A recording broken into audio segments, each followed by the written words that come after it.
ओम शांति। तो आज 14 जुलाई 2020 की वाणी हम सभी सुनेंगे।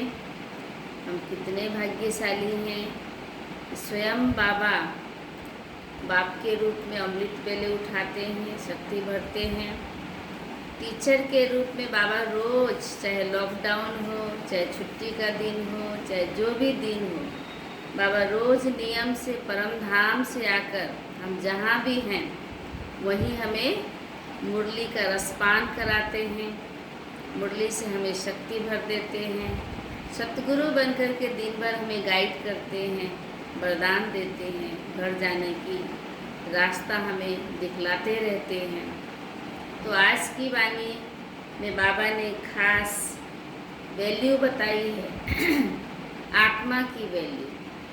इस शरीर में जब आत्मा है तब इस शरीर की भी वैल्यू है, लेकिन दुनिया में सभी शरीर को ही सजाते हैं, आत्मा को तो नहीं सजाते हैं। फिर बाबा ने कहा तुम्हारा फर्ज क्या है, तुम्हें कौन सी सेवा करनी है। तो आज की वाणी में बाबा ने फर्ज भी बताए हैं, सेवा भी बताए हैं। तो हम सबका फर्ज है कि अपने हमजिन्स को बाप का ज्ञान देना है। ये परमात्म ज्ञान सबको देना है, सबको ज्ञान का तीसरा नेत्र खोल देना है। तो बाबा ने नर से नारायण बनने के लिए, नारी से लक्ष्मी बनने के लिए सेवा करनी है उन्हों की भी। तो इस बातों पर बाबा ने इशारा दिया है। और आज जो हम गीत सुन रहे थे, नयनहीन को राह दिखाओ प्रभु, पग पग ठोकर खाओ रे। जब परमात्मा एक बार हमारे हाथ पकड़ लेते हैं, हमें ज्ञान की चक्षु दे देते हैं, तो हम ठोकर खाने से बच जाते हैं। तो बाबा ने आज 3 कथा की बातें सुनाई हैं, जिक्र किया है। पहला है सत्यनारायण की कथा, दूसरा है अमर कथा, और तीसरा है तीजरी की कथा। तीजरी की कथा का अर्थ है कि ज्ञान का तीसरा नेत्र देना। जब हमें ज्ञान का तीसरा नेत्र मिल जाता है तो हम नास्तिक से आस्तिक बन जाते हैं। तो घड़ी घड़ी बाबा ने आज आत्मा की बातें समझाई है, आत्मा का श्रृंगार करना है। और फिर बाबा ने कहा कि क्यों क्या के क्वेश्चन की जाल से स्वयं को मुक्त करके विश्व की सच्ची सेवाधारी बनके चक्रवर्ती बनना है। फिर बाबा ने कहा प्लेन बुद्धि बन करके प्लान को प्रैक्टिकल में लाने से ही हम सफलता मूर्त बन जाते हैं, उसी में सफलता समाई हुई है। तो आज की मुरली हम सभी विस्तार से सुनते हैं। आज मीठे बाबा ने कहा मीठे बच्चे, इस शरीर के वैल्यू तब है जब इसमें आत्मा प्रवेश करे, लेकिन सजावट शरीर की होती, आत्मा की नहीं। दुनिया में लोग सजावट किसकी करते हैं, पैसा किस पर खर्च करते हैं, शरीर की सजावट पर। आत्मा तो ज्योति बिंदु है। बाबा ने भी कहा मैं भी ज्योति बिंदु है, मेरे ऊपर भी कोई खर्च नहीं होता, कोई सजावट नहीं करनी पड़ती। तो आज का प्रश्न बाबा ने पूछा, तुम बच्चों का फर्ज क्या है और तुम्हें कौन सी सेवा करनी है। बाबा ने उत्तर में कहा तुम्हारा फर्ज है अपने हमजिन्स को नर से नारायण, नारी से लक्ष्मी बनने की युक्ति बताना है। बनाने वाला तो बाबा है, बनने वाले तो हम हैं। तो बाबा ने जो हमें युक्ति बताई है, हम जैसा पुरुषार्थ कर रहे हैं, उन्हों को भी वही युक्ति बताना है। यही सबसे बड़ी सेवा है, फर्ज अदाई है। तुम्हें अब भारत की सच्ची रूहानी सेवा करनी है। तुम्हें ज्ञान का तीसरा नेत्र मिला है, तो तुम्हारी बुद्धि और चलन बड़ी रिफाइन होनी चाहिए, किसी में मोह जरा भी न हो। आज बाबा ने मोह को भी बार बार याद कराया है कि देहधारियों में मोह नहीं होना चाहिए। तो आज का गीत हम सुनेंगे, अभी टेप से सुन ही रहे थे। नयनहीन को राह दिखाओ प्रभु, पग पग ठोकर खाऊं रे। ओम शांति। बाबा ने कहा डबल ओम शांति, डबल शांति। तुम बच्चों को रिस्पॉन्ड करना चाहिए ओम शांति। किसको? बाप दादा को। हमारा स्वधर्म है शांति। तुम अभी शांति के लिए थोड़े ही कहाँ जाएंगे भटकने के लिए, शांति तो हमारा स्वधर्म ही है। मनुष्य मन की शांति के लिए साधु संतों के पास भी जाते हैं ना। अब मन बुद्धि तो है आत्मा की ऑर्गन्स, जैसे यह शरीर के ऑर्गन्स है वैसे मन बुद्धि और चक्षु। अब चक्षु जैसे यह नयन है वैसे वह नहीं ज्ञान की चक्षु है, दिव्य नेत्र है। कोई इस तरह की आंखें स्थूल की आंख की जैसी नहीं। कहते हैं हे प्रभु नयनहीन को राह बताओ। अब बाबा कहते प्रभु व ईश्वर कहने से वह बाप का लब नहीं आता। बाप से तो बच्चों को वर्षा मिलता है। यहाँ तो तुम बाप के सामने बैठे हो, पढ़ते भी हो। तुमको पढ़ाते कौन है? तुम ऐसे नहीं कहेंगे कि परमात्मा व प्रभु पढ़ाते हैं। हम क्या कहते हैं? मुझे तो स्वयं बाबा टीचर बन करके पढ़ा रहे हैं। तुम कहेंगे शिव बाबा पढ़ाते हैं। बाबा अक्षर तो बिल्कुल सिंपल है भी बाप दादा। आत्मा को आत्मा ही कहा जाता है, वैसे वह परम आत्मा है। वह कहते हैं मैं परम आत्मा यानी परमात्मा तुम्हारा बाप हूँ। फिर मुझ परम आत्मा का ड्रामा अनुसार नाम रखा हुआ है शिव। ड्रामा में सबका नाम भी चाहिए ना। शिव का मंदिर भी है। भक्ति मार्ग वालों ने तो एक के बदले अनेक नाम रख दिए हैं और फिर ढेर के ढेर मंदिर बनाते रहते हैं। बाबा कहते चीज़ तो एक ही है, एक ही बाबा है। सोमनाथ का मंदिर कितना बड़ा है, कितना सजाते हैं। महलों आदि की भी कितनी सजावट रखते हैं। आत्मा की तो कोई सजावट नहीं है। जैसे सोमनाथ के मंदिर में रोज बाबा का श्रृंगार किया जाता है ना, लेकिन उन्हें पता ही नहीं कि बाबा का रूप कैसा है, कैसे सजावट करनी है, ये तो कुछ भी पता नहीं। तो बाबा कहते वैसे तो परम आत्मा की भी सजावट नहीं है, वह तो एक बिंदी है। बाकी जो भी सजावट है सब शरीरों की है। बाप कहते हैं न हमारी सजावट है न आत्माओं की सजावट है, ज्योति बिंदु है।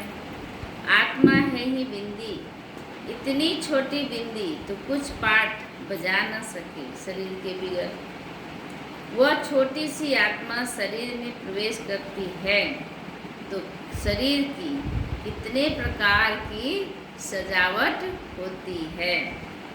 मनुष्यों के कितने नाम हैं। किंग क्वीन की सजावट कैसे होती है। आत्मा तो सिंपल बिंदी है। अभी तुम बच्चों ने यह भी समझा है कि आत्मा ही ज्ञान धारण करती है। यही आत्मा की सजावट। ज्ञान के द्वारा गुण आता है, शक्ति आता है, दिव्यता आती है। तो बाप कहते हैं मेरे में भी ज्ञान है ना, शरीर में थोड़े ही ज्ञान होता है। मुझ आत्मा में ज्ञान है। मुझे यह शरीर लोन लेना पड़ता है, इसलिए तुमको सुनाने के लिए। शरीर बिगड़ तो तुम सुन न सको। अब यह गीत बनाया है नयनहीन को राह बताओ प्रभु, पग पग ठोकर खाऊं रे। तो क्या शरीर को राह बतानी है? नहीं, आत्मा को। आत्मा ही पुकारती है। शरीर को तो दो नेत्र है, तीन तो हो न सके। तीसरे नेत्र का यहाँ यानी मस्तक में तिलक भी देते हैं। कोई सिर्फ बिंदी मुआफिक देते हैं, कोई लकीर निकालते हैं। बिंदी तो है आत्मा, बाकी ज्ञान का तीसरा नेत्र मिलता है। आत्मा को पहले यह ज्ञान का तीसरा नेत्र नहीं था। हम आत्मा है, परमात्मा बाबा, तो ये ज्ञान नहीं था। कोई भी मनुष्य मात्र को यह ज्ञान नहीं है, इसलिए ज्ञान नेत्रहीन कहा जाता है। भले ये आँख है लेकिन फिर भी कहते हैं नेत्रहीन। बाकी यह आँखें तो सबको है, 2 आँखें। सारी दुनिया में कोई को यह तीसरा नेत्र नहीं है। तुम हो सर्वोत्तम ब्राह्मण कुल के। बाबा कहते तुम जानते हो कि भक्ति मार्ग और ज्ञान मार्ग में कितना फर्क है। तुम रचता और रचना के आदि मध्य अंत को जानकर चक्रवर्ती राजा बनते हो। जैसे बाबा ने एग्जाम्पल दिया कि ICS वाले भी बहुत ऊंचा पद पाते हैं, परंतु यहाँ कोई पढ़ाई से MP आदि नहीं बनते हैं। यहाँ तो चुनाव होते हैं, वोट्स पर MP आदि बनते हैं। तो अभी तुम आत्माओं को बाप की श्रीमत मिलती है, और कोई भी ऐसे नहीं कहेंगे कि हम आत्मा को मत देते हैं। वह तो सब है देह अभिमानी। बाप ही आकर के देही अभिमानी बनना सिखलाते हैं। देह के अंदर मैं आत्मा मालिक हूँ, ये समझना सिखलाते हैं। यह है देह अभिमानी। मनुष्य शरीर का कितना भवका रखते हैं, सजावट करते हैं। यहाँ तो बाप आत्माओं को ही देखते हैं। शरीर तो विनाशी, बर्थ नॉट ए पेनी है, कोई गुण नहीं, कंगाल है। बाबा ने कहा जानवरों की तो फिर भी खाल आदि बिकती है, मनुष्यों का शरीर तो कोई काम में नहीं आता है।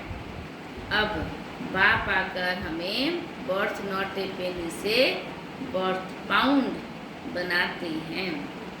तुम बच्चे जानते हो कि अभी हम सो देवता बन रहे हैं, तो यह नशा चढ़ा रहना चाहिए, परंतु यह नशा भी नंबरवार पुरुषार्थ अनुसार रहता है। धन का भी नशा होता है ना। तो अभी तुम बच्चे बहुत धनवान बनते हो, अविनाशी धन। तुम्हारी बहुत कमाई हो रही है, तुम्हारी महिमा भी अनेक प्रकार की है। देखो लॉकडाउन के कारण, ऐसी बीमारी आने के कारण वैसे आर्थिक अवस्था थोड़ी डगमग हो रही है, लेकिन आध्यात्मिक कमाई है, याद से कमाई, ईश्वरीय कमाई, अविनाशी कमाई तो कर ही रहे हैं ना। जो साथ में जाने वाला है बाबा ने वो कमाई करा ही रहे हैं। तुम्हारी महिमा भी अनेक प्रकार की है। बाबा कहते हैं तुम फूलों का बगीचा बनाते हो।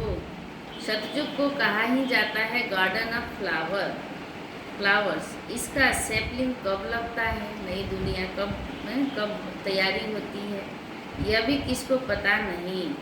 तुमको बाप समझाते हैं, बुलाते भी हैं, हे बागवान आओ। उनको माली नहीं कहेंगे। बाबा कहते माली तो आप बच्चे हो, माली तुम बच्चे हो जो सेंटर्स संभालते हो। माली अनेक प्रकार के होते हैं, बागवान तो एक ही है। बाबा ने याद किया मुगल गार्डन को। मुगल गार्डन के माली को पगार भी इतना बड़ा मिलता होगा ना। बगीचा ऐसा सुंदर बनाते हैं जो सब देखने आते हैं। मुगल लोग बहुत शौकीन होते थे। उनकी स्त्री मणि तो ताजमहल ही बना दिया। उनका नाम चला आता है, कितने अच्छे अच्छे यादगार बनाए हैं। तो बाप समझाते हैं मनुष्य की कितनी महिमा होती है, फिर भी मनुष्य तो मनुष्य ही है। लड़ाई में ढेर के ढेर मनुष्य मरते हैं, फिर क्या करते हैं? ढेर के ढेर मरेंगे, जैसे अभी मर रहे हैं लोग, तो क्या करते हैं? फटाफट एक पर एक रख के जला देते हैं। बाबा ने कहा घासलेट पेट्रोल डाल खलास कर देते हैं। कोई तो ऐसे ही पड़े रहते हैं, दफन थोड़े ही करते हैं, कुछ भी मान नहीं। बाबा शरीर और आत्मा की वैल्यू बता रहे हैं कि शरीर का क्या मान है आत्मा निकलने से। तो अब तुम बच्चों को कितना नारायणी नशा चढ़ना चाहिए। यह है विश्व के मालिक बने का नशा।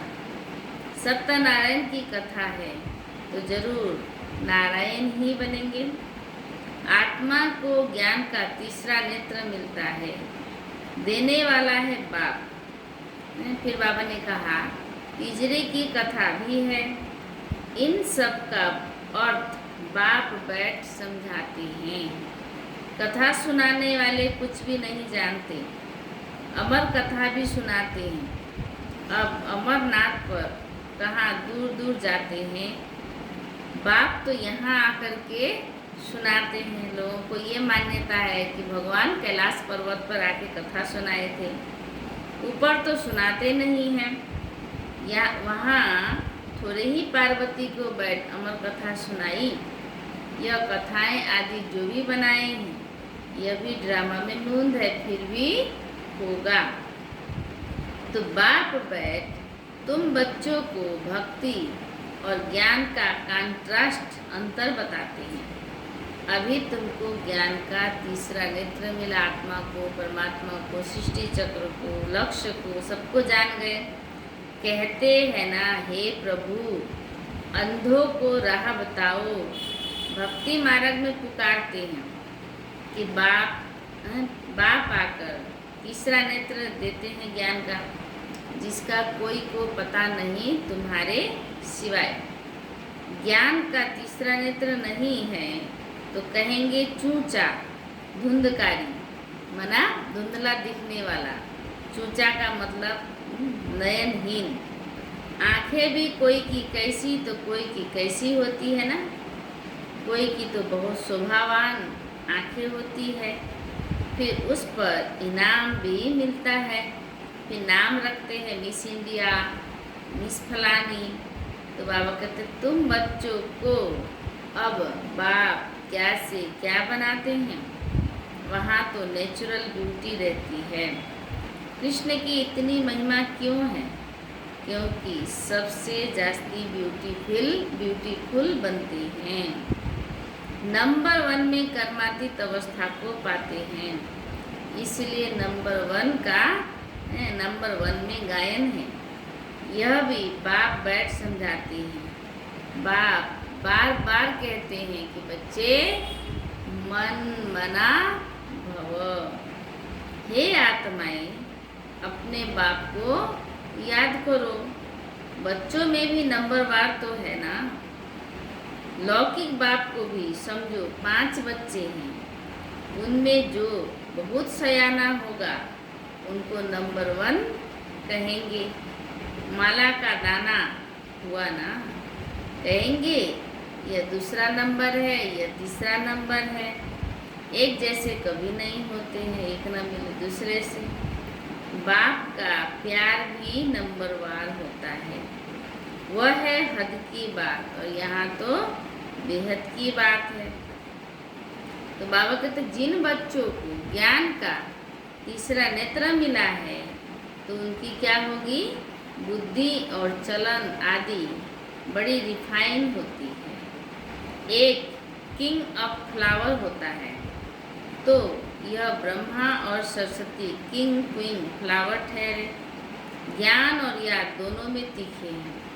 तुम जानते हो कि हम देवता बनते हैं, मुख्य 8 रतन बनते हैं। पहले है फूल, फिर युगल दाना, ब्रह्मा सरस्वती। माला सिमरते हैं ना। वास्तव में तुम्हारा पूजन नहीं है, सिमरन है। तुम्हारे ऊपर फूल नहीं चढ़ सकते हैं। बाबा कहते फूल कब चढ़ता है? फूल तब चढ़े जब शरीर भी पवित्र हो, आत्मा और शरीर दोनों ही पवित्र हो। तो यहाँ कोई का भी शरीर पवित्र नहीं है, सब बीज से पैदा होते हैं, इसलिए विकारी कहा जाता है। इन लक्ष्मी नारायण को कहते ही हैं संपूर्ण निर्विकारी। बाबा कहते बच्चे तो पैदा होते होंगे ना, ऐसे तो नहीं कोई ट्यूब से बच्चा पैदा हो जाएगा सतयुग में। यह भी सब समझने की बातें हैं। तुम बच्चों को यहाँ 7 रोज भट्ठी में बिठाया जाता है। बाबा कहते भट्ठी में ईंटें कोई तो पूरी पक जाती है, कोई कच्ची भी रह जाती है ना। उसी हिसाब से उसका दाम भी होता है मार्केट में। भट्ठी का मिसाल देते हैं। अब ईंट की भट्ठी का थोड़े ही शास्त्रों में वर्णन हो सकता है। ज्ञान योग की भट्ठी जो बाबा ने बनाया, फिर उसमें बिल्ली की भी बात है। बाबा कहते गुल बकावली की कहानी में भी बिल्ली का नाम दिखाया है। दीवे को बुझा देती थी बिल्ली। तो तुम्हारा भी यह हाल होता है। हम भी भट्ठी में हैं, माया बिल्ली दीपक बुझाने में रहती है, बिघन डालती है, बाधा डालती है। तो बाबा ने कहा तुम्हारा भी यही हाल होता है ना। माया बिल्ली बिघन डाल देती है, तुम्हारी अवस्था को ही गिरा देती है। देह अभिमान है पहला नंबर। फिर और विकार आते हैं। बाबा ने आज नाम लिया, मोह भी बहुत होता है। बच्ची कहे मैं भारत को स्वर्ग बनाने की रूहानी सेवा करूंगी। मोह बस माँ बाप कहते हम अलाउ नहीं करेंगे, आपको वहाँ जाने के लिए, बनने के लिए अलाउ नहीं करेंगे। कोई भी ऐसे नहीं, ज्ञान नहीं है तो ऐसे कैसे देंगे, ज्ञानी नहीं है। यह भी कितना मोह है, जाने नहीं देते। तुम्हें मोह की बिल्ली या बिल्ला नहीं बनना है। तुम्हारी एम ऑब्जेक्ट ही यह है। बाप आकर मनुष्य से देवता, नर से नारायण बनाते हैं। तुम्हारा भी फर्ज है कि अपने हमजिन्स की सेवा करना, भारत की सर्विस करना। तुम जानते हो हम क्या थे, अब क्या बन गए हैं। अब फिर बाबा कहते पुरुषार्थ करो राजाओं का राजा बनने के लिए। तुम जानते हो कि हम अपना राज्य स्थापन करते हैं इसी ज्ञान से, पढ़ाई से, धारणा से, सेवा से। कोई तकलीफ की बात नहीं। विनाश के लिए भी ड्रामा में युक्ति रची हुई है। आगे भी मुसलों से लड़ाई लगी थी। अब तुम्हारी बाबा कहते पूरी तैयारी हो जाएगी। सब फूल बन जाएंगे, तब विनाश होगा। कोई किंग ऑफ फ्लावर है तो कोई गुलाब, कोई मोतिया है। हर एक अपने को अच्छी रीति समझ सकते हैं कि हम अक है व फूल हैं। बहुत हैं। अक है मना बिना रूप, बिना रंग, बिना गुणों का। और बाबा कहते हैं फूल का मतलब सुगंधित है, अपने जीवन में धारण करके सुनाना, बताना। बहुत है जिनको ज्ञान की कुछ धारणा नहीं होती है। नंबरवार तो बनेंगे ना, या तो बिल्कुल हाईएस्ट या तो बिल्कुल लोएस्ट। राजधानी यहाँ ही बनती है इसी पढ़ाई से।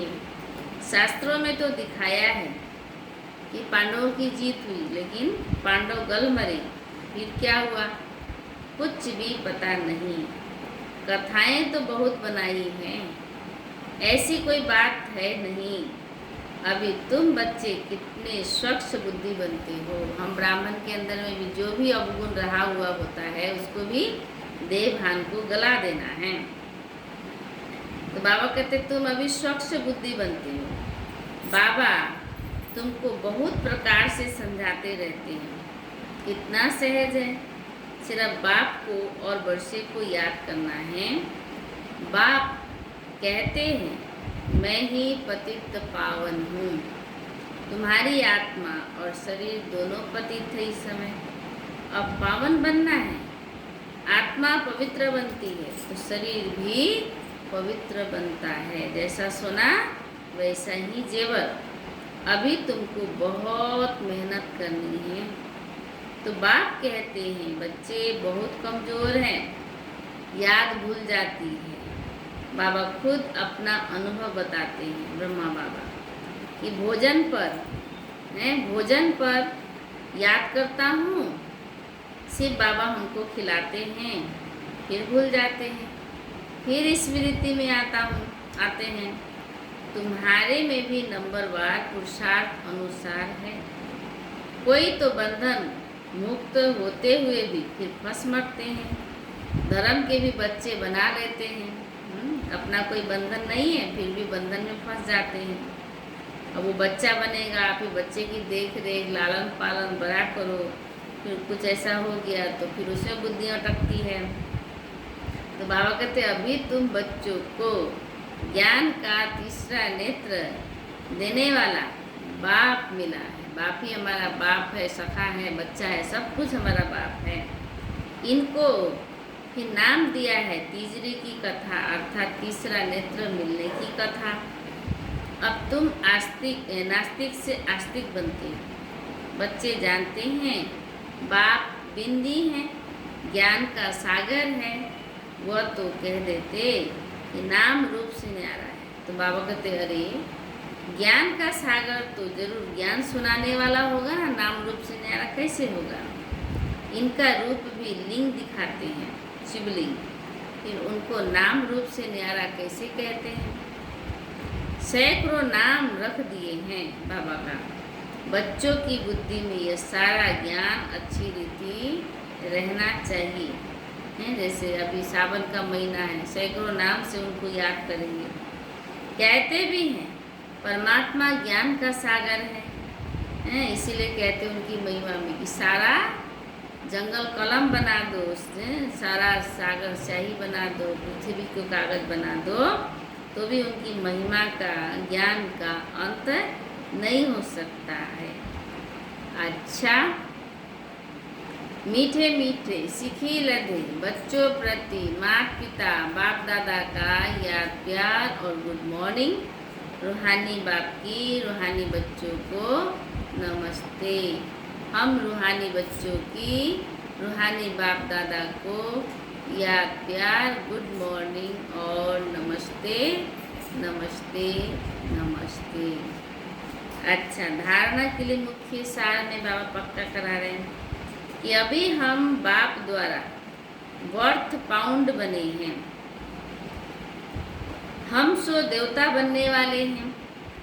इसी नारायणी नशे में रहना है। बंधन मुक्त बन सेवा करनी है, बंधनों में नहीं फंसना है, बंधनों में फंसना नहीं है। दूसरी, ज्ञान योग में तीखे बन माता पिता समान किंग ऑफ फ्लावर बनना है, मैंने मम्मा और बाबा समान, और अपने हम जिन्स की भी सेवा करनी है। साथी संगी, आज की वरदान है क्यों क्या के क्वेश्चन की जाल से सदा मुक्त रहने वाले विश्व सेवाधारी चक्रवर्ती भव। क्यों क्या के क्वेश्चन की जाल से सदा मुक्त रहने वाले विश्व सेवाधारी चक्रवर्ती भव। अब ये कोरोना के लिए बोलेंगे क्यों आया, कैसे आ गया, तो बाबा कहते ये तो ड्रामा में जो फिक्स है वही हो रहा है, नया तो कुछ भी नहीं हो रहा है, नथिंग न्यू। तभी हम सच्ची सेवाधारी बन के सेवा करेंगे और चक्रवर्ती बनेंगे। तो बाबा ने कहा जब सुदर्शन चक्र राइट तरफ चलने के बजाय रॉन्ग तरफ जब चल जाता है, तब माया जीत बनने के बजाय पर के दर्शन के उलझन के चक्र में आ जाते हो, जिससे क्यों और क्या के क्वेश्चन की जाल बन जाती है, जो स्वयं ही रचते और फिर स्वयं ही फंस जाते हैं। इसलिए नॉलेजफुल बन सुदर्शन चक्र फिराते रहो, तो क्यों क्या के क्वेश्चन की जाल से मुक्त हो, योग युक्त जीवन मुक्त चक्रवर्ती बन बाप के साथ विश्व कल्याण की सेवा में चक्कर लगाते रहेंगे। विश्व सेवाधारी चक्रवर्ती राजा बन जाएंगे। तो आज का स्लोगन है प्लेन बुद्धि से प्लान को, विश्व कल्याण के लिए जो प्लानिंग करते हैं, प्लेन बुद्धि बन प्लान को प्रैक्टिकल में लाओ तो सफलता समाई हुई है। मतलब बुद्धि में कुछ भी किचरा नहीं रहना चाहिए, एकदम रिफाइंड बुद्धि। अच्छा, तो आज की मनमोहिनी दीदी जी की हम सभी दिव्य विशेषताएं सुनेंगे। मनमोहिनी दीदी जी की दिव्य विशेषताएं हैं, स्नेहमयी व्यक्तित्व वाली थी, सबको स्नेह देती थी। दीदी जी की संपर्क में आए हर व्यक्ति को स्नेह से अपना बना लेती थी।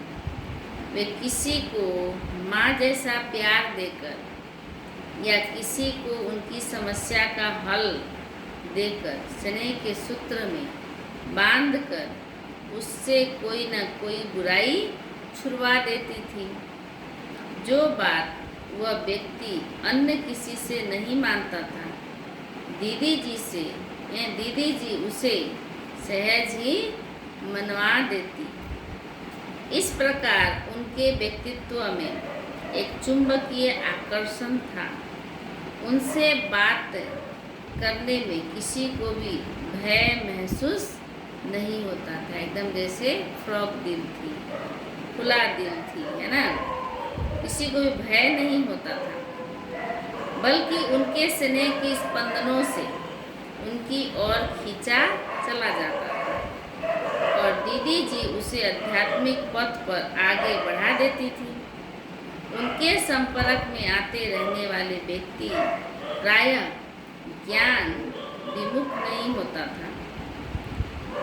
जिस डॉक्टर ने दीदी जी का ऑपरेशन किया, स्वयं वह दीदी जी को माँ मानने लगा था। बड़े प्यार से दीदी जी उन्हें समझा देती थी, उनकी समस्या का हल कर देती थी। अच्छा, आज हम सभी सुनेंगे संगम युग के समय के अंतिम समय के नज़ारे। अव्यक्त मुरली 18/2/1985 की वाणी से बाबा ने क्या कहा है। अगर समय लगाने में अलबेले रहे तो पहले नंबर वाली आत्मा अर्थात श्री कृष्ण स्वरूप में स्वर्ग के पहले वर्ष में न आकर पीछे नंबरवार आएंगे। यह है समय देने का महत्व, देते क्या हो और लेते क्या हो।